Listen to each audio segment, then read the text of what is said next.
Hello दोस्तों, बहुत बहुत स्वागत है आप सभी का मेरे इस यूट्यूब चैनल पे। तो जैसा कि हम आईपीएल के सभी टीमों के बारे में डिस्कशन कर रहे हैं, उनकी स्ट्रेंथ, वीकनेस, अपॉर्चुनिटीज़ और थ्रेट के बारे में, साथ ही प्लेइंग 11 क्या हो सकती है पहले मैच और ओवरऑल आगे चलते हुए, तो उसके बारे में हम डिस्कशन कर रहे हैं। तो अभी तक 6 टीमों का डिस्कशन हमने कर लिया है। तो अभी इस कड़ी में 7वां जो टीम है वो है राजस्थान रॉयल्स, और जो कि फर्स्ट टाइम चैंपियन है। 2008 में जब फर्स्ट टाइम लीग शुरू हुआ था तो उसमें इनागुरल चैंपियन बने हैं। और ये खास बात होती है कि जो भी टीम फर्स्ट टाइम चैंपियन बनती है, मतलब फर्स्ट टाइमर होते हैं, उनको सभी लोग एक तरीके से हमेशा के लिए याद रखते हैं। मतलब ठीक है, बहुत सी टीमें हैं जो आगे चलते हुए बहुत दफ़ा ट्रॉफी जीतते हैं। फॉर एग्जांपल मुंबई इंडियंस ने 5 दफ़ा जीती है, चेन्नई सुपर किंग्स ने 4 दफ़ा जीते हैं। लेकिन राजस्थान रॉयल्स लोगों के लिए एक खास टीम ज़रूर होगा, क्योंकि फर्स्ट टाइम वो चैंपियन बने थे 2008 में, जब एक तरह से आईपीएल का स्टार्ट हुआ था।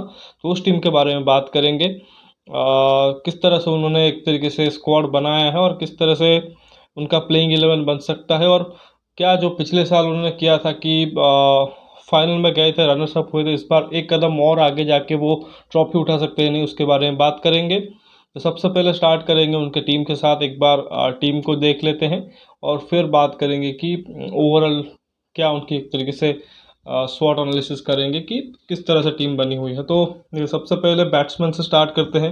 जो उनके बैट्समैन रहे हैं, देखो इस बार सिमरन हेटमायर, यशस्वी जायसवाल, देवदत्त पडिक्कल, रियान पराग, जो रूट को ऐड किया है, फिर कुणाल सिंह राठौर डोमेस्टिक के बैट्समैन।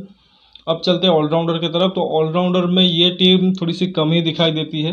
बहुत कम ऑलराउंडर्स हैं इनके पास, स्पेशलिस्ट बहुत ज़्यादा है। तो ऑलराउंडर्स में देखिए रविचंद्रन अश्विन, मतलब बॉलिंग ऑलराउंडर, फिर जेसन होल्डर, अगेन एक आप मानोगे कि बॉलिंग ऑलराउंडर, और फिर अब्दुल बसीत डोमेस्टिक के एक प्लेयर है। इसके अलावा विकेट कीपर्स में देखो तो संजू सैमसन कैप्टन, फिर जॉस बटलर है, डोनावन फेरियर, ये एक नए एडिशन है, साउथ अफ्रीका से है, फिर ध्रुव जुरैल, और फिर एक लंबी चौड़ी बॉलिंग लाइनअप है। इसमें Trent Boult, Yuzvendra Chahal, Obed McCoy, Navdeep Saini, Kuldeep Sen, Adam Zampa, Sandeep Sharma है रिप्लेसमेंट के तौर पर प्रसिद्ध कृष्णा के, फिर कुलदीप यादव है, ये वो चाइना मैन रिस्ट स्पिनर वाले नहीं है, वो दिल्ली में है, ये एक पेस गेंदबाज है कुलदीप यादव, फिर आकाश वशिष्ठ, केसी करियप्पा, के एम असीफ और मुरुगन अश्विन। तो ये ओवरऑल इनकी टीम है। बड़ी अच्छी टीम बनी है। लास्ट ईयर भी आपने देखा था कि ये खेले थे फाइनल में और बहुत अच्छा भी परफॉर्मेंस था, लेकिन बस एक हडल उनको पार करना था जो कि कर नहीं पाए थे। लेकिन ओवरऑल इस टीम की बात करें तो बहुत मतलब अच्छी, मतलब जो फर्स्ट एडिशन में चैंपियन बनने के बाद उस हिसाब से परफॉर्मेंस नहीं आई है रेगुलरली, और आप कहें कि कंसिस्टेंटली परफॉर्मेंस नहीं दिया है। और बीच बीच में प्ले ऑफ भी एंटर करते रहे हैं, लेकिन बहुत दूर मतलब एक तरीके से फिनिश किया है। वो जो पोडियम होता है उससे, मतलब पिछला ही सीज़न था जहाँ पे वो एक तरीके से कमबैक दिखा था कि जिस राजस्थान रॉयल्स को टीम, मतलब उनके फैंस देखने चाहते हैं, क्रिकेट जो लवर वो देखना चाहते हैं, तो वो पिछले सीज़न में ही दिखा था। इसके अलावा देखो तो कुछ खास परफॉर्मेंस इस टीम से रही नहीं है। तो अगर देखिए, अगर ओवरऑल इनकी स्ट्रेंथ की बात करें, अगेन बहुत अच्छी, जैसे कहा कि बहुत ही शॉर्टेड बैटिंग लाइनअप होता है, मतलब बहुत ज़्यादा कुछ उनको चेंजेस करने नहीं पड़ते। तो बहुत ही शॉर्टेड बैटिंग लाइनअप पिछले 1-2 सीज़न से रहे हैं। प्लस बॉलिंग लाइनअप में भी वैरायटी है, जैसे कि इंडियन स्पिनर है, चहल हो गए, अश्विन हो गए, तो बहुत एक्सपीरियंस एक तरह से अटैक है। उसके बाद पेसर में भी देखो ट्रेंट बोल्ट, कुलदीप सेन, संदीप शर्मा हो गए, नवदीप सैनी है, उबैड मौके। तो अगेन बॉलिंग लाइनअप भी बहुत अच्छा है। तो सबसे बड़ी जो अच्छी चीज़ क्या होती है कि इनके पास स्ट्रेंथ वाइज देखो, जो प्लेइंग 11 होता है वो बेस्ट होता है, और वो उसी को पूरा का सीजन खिलाते हैं, उसी से रिजल्ट लाते हैं। तो उनके पास ऑब्वियसली उतने बैकअप प्लेयर नहीं है, लेकिन जो स्ट्रेंथ है ऑब्वियसली उनके स्टार्टिंग 11 है, जिसमें आप देखो बहुत बड़े खिलाड़ी हैं। आप देख लो पिछला सीजन जो हुआ था उसमें जो ऑरेंज कैप और पर्पल कैप आया था वो दोनों राजस्थान में आए थे। हालांकि टीम ट्रॉफी नहीं जीती थी, लेकिन जॉस बटलर ने ऑरेंज कैप लिया था, सबसे ज़्यादा उन्होंने रन बनाए थे, सबसे ज़्यादा शतक भी मारे थे उस सीज़न। फिर आप यूजी चहल को देखो, उन्होंने भी सबसे ज़्यादा विकेट ली थी।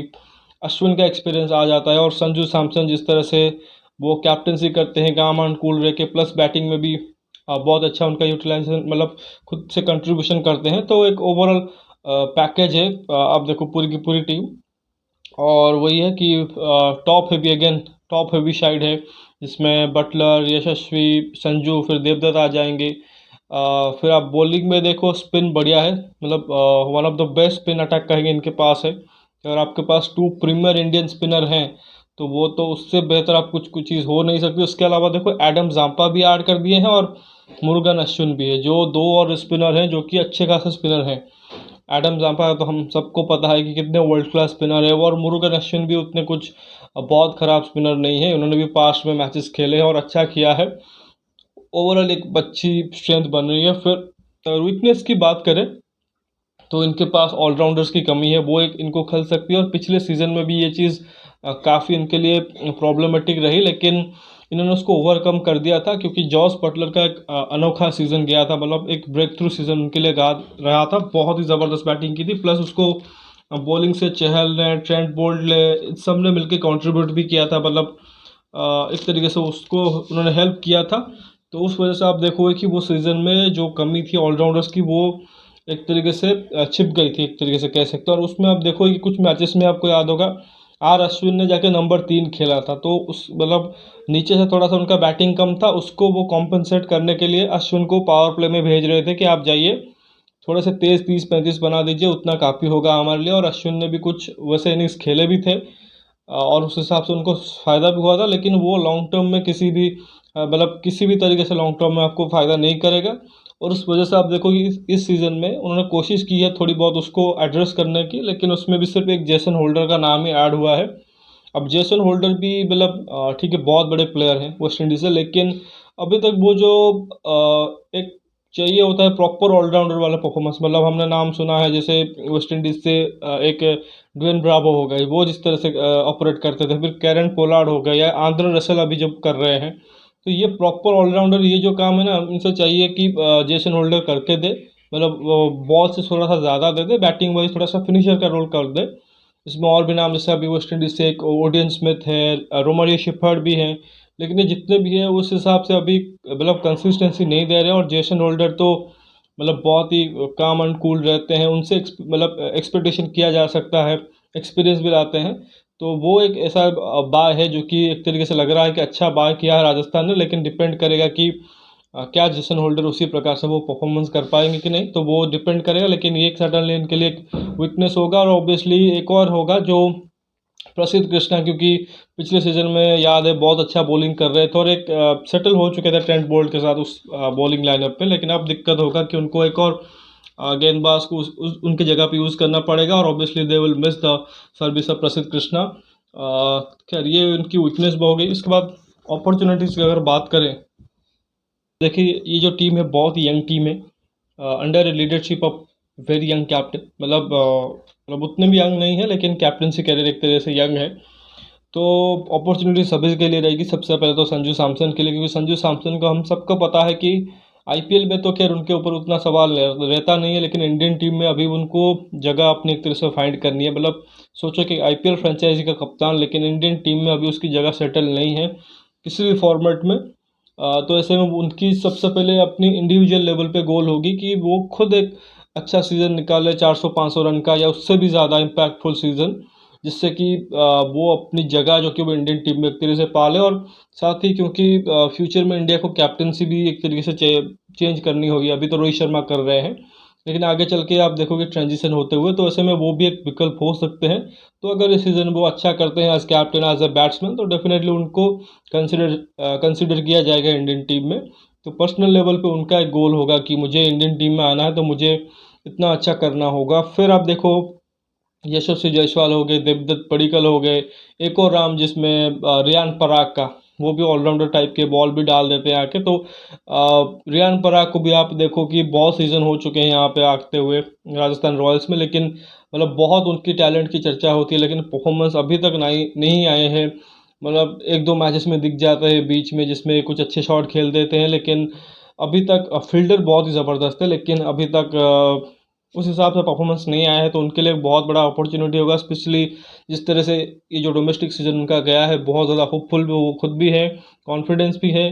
तो उनके लिए भी एक बहुत बड़ा अपॉर्चुनिटी रहेगा। और ऑब्वियसली जैसा कहा यशस्वी और देवदत्त पडिक्कल के लिए भी, और जो भी इंडियन सीमर यहाँ पे खेलेगा, सपोज कि कुलदीप सेन हो गए, संदीप शर्मा हो गए, नवदीप सैनी, ये सब इनके सब के लिए भी मौका बनेगा, क्योंकि कुलदीप सेन तो खैर अभी अभी अभी इंडियन टीम में ऐड हुए थे, चोट की वजह से वो बाहर हुए, तो वो एक तरीके से री एंट्री कर सकते हैं। लेकिन नवदीप सैनी बहुत समय से साइड लाइन हो चुके हैं। संदीप शर्मा बहुत पहले शायद देखा था मैच खेला था, तो वो कोशिश करेंगे कि इंडियन टीम में वापसी करने की। इसके अलावा रविचंद्रन अश्विन इस मतलब और युजी चहल, दो जो प्रीमियर स्पिनर हैं अभी, लेकिन थोड़ा सा अभी वो पीछे हो गए हैं, क्योंकि कुलदीप यादव, अक्षर पटेल, जडेजा ये सब आगे हो चुके हैं।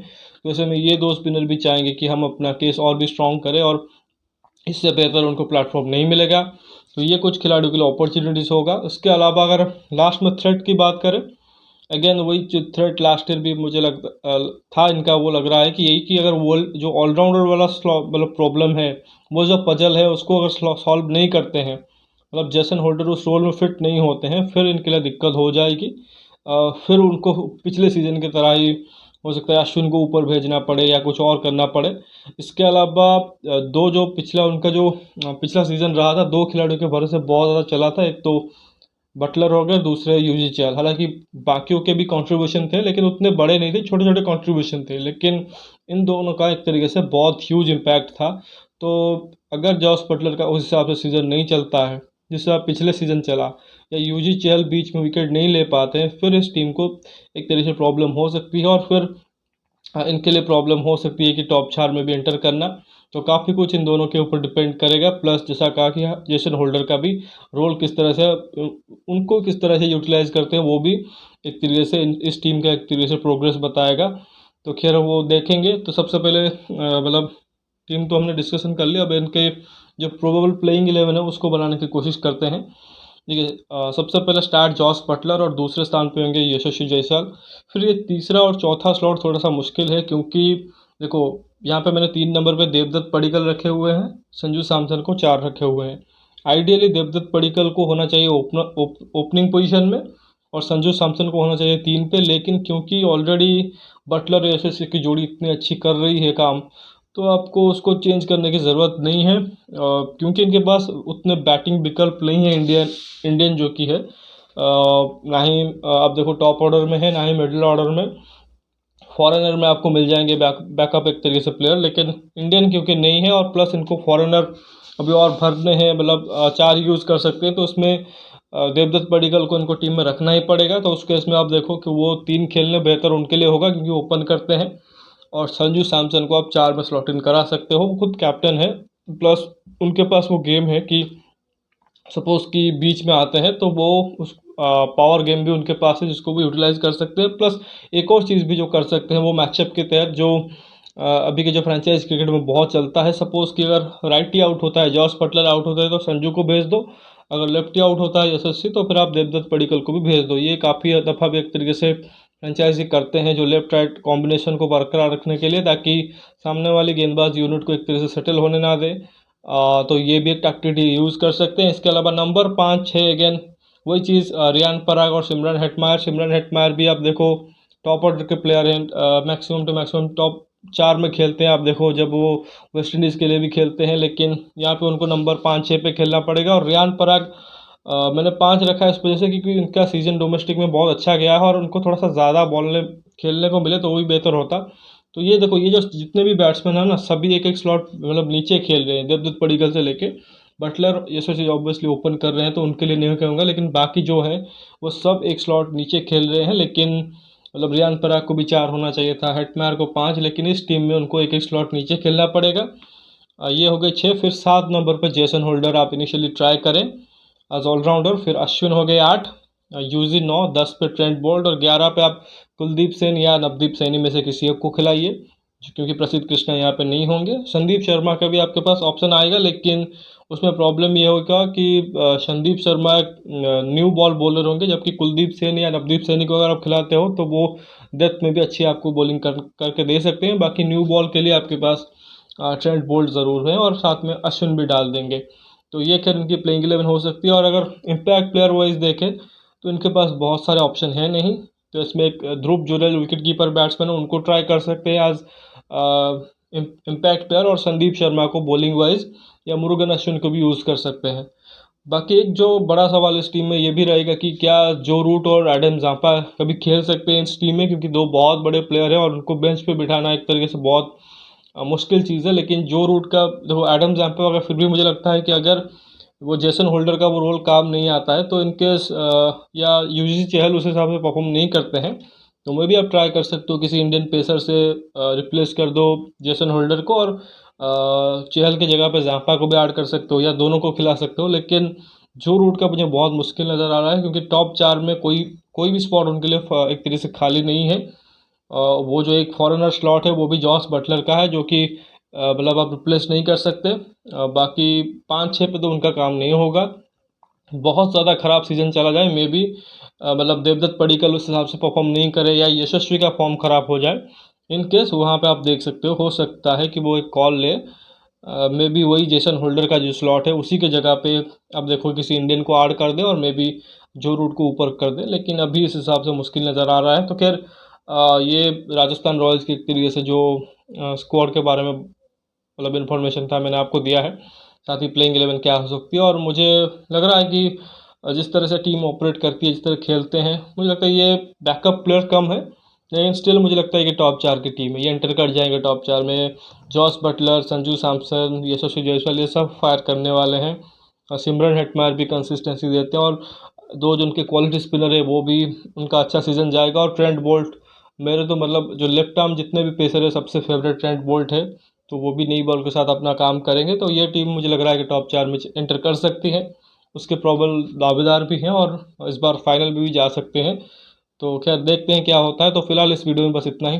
वीडियो अगर आपको पसंद आया प्लीज़ इस वीडियो को लाइक कर दीजिए, साथ ही चैनल को सब्सक्राइब ज़रूर कीजिए और दोस्तों तक शेयर भी कीजिए, साथ ही नोटिफिकेशन की घंटी बजा लीजिए।